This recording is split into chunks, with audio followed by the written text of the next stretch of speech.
know that the global impact of injury in road traffic crashes is more than HIV, TB, malaria combined.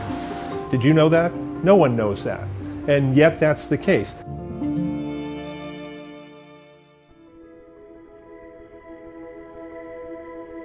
Yeah, I was privileged to be at UCSF Orthopedic Surgery Residency at a time when IGOT was still an idea that was being thrown around at the pub after a long day of residency and operating and taking care of patients. Over drinks on a typical Thursday afternoon in San Francisco's Mission District, an idea was born.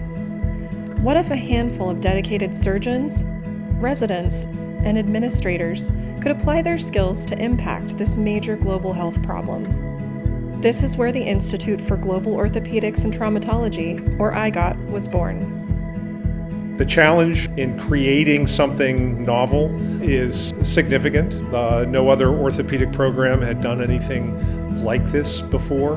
We would go and talk, Dr. Coughlin, Dr. Goslin, Jurgensen, a lot of the founding members who were my teachers when I was a resident, had this wild idea that we could, as orthopedic surgeons, really affect change in the way that orthopedic patients are taken care of globally. We really wanted to do something on a grander scale, something that made a greater difference in our approach to this enormous problem. And that is the creation of the Institute for Global Orthopedics and Traumatology. At the outset, a small but talented group of surgeons and residents took the first steps toward making IGOT's mission a reality. We started a teaching, learning activity called the SMART course, Surgical Management and Reconstructive Training, in 2009. Yeah, it wasn't. We hadn't even come up with a catchy name for it at that point, and it was my first year on faculty. And yeah, I mean, it was a wonderful experience. What we try to teach here are simple techniques to manage these wounds and salvage limbs, which most of the time so far are treated with amputation. So we have been doing this in San Francisco for a number of years, where we have 50 or 60 participants coming from all over the world. So global surgeons coming to San Francisco, learning with us in a cadaver-based course. In 2013, IGOT took the course on the road, holding their first training away from UCSF in Dar es Salaam, Tanzania. We strongly believe in the academic-to-academic partnering as a most effective, sustainable way of knowledge exchange and mitigating this enormous disparity that exists in our world. And that was the foundation of IGOT. That was IGOT's aha moment, in that we really didn't need to just go somewhere and do some work and then leave. We wanted to develop partnerships.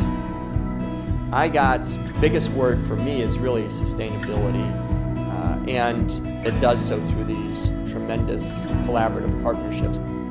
The value of this course is very high. After this course, I'm confident to manage patients with soft tissue loss, bone loss, with infection, with open fractures. So the course is very useful. That's why we asked IGOT to have this similar course to be conducted in Tanzania, and which we have been doing now for 3 years. From the very beginning, residents were at the core of IGOT's educational approach, and through its first 15 years, over 100 residents have taken part in this unique endeavor. We came up with the concept of this being a wonderful opportunity for our residents to get greater experience. What we discovered was, when you expose young learners, young trainees to this kind of activity, the light bulb goes off for them about using their skills to a greater good. I developed an interest in global health, and I had an interest in orthopedics, and I didn't know how to put them together. And I was lucky enough to connect with Rick Coughlin when I was a medical student, actually. He is the one who kind of inspired me through IGOT to pursue this as part of my career.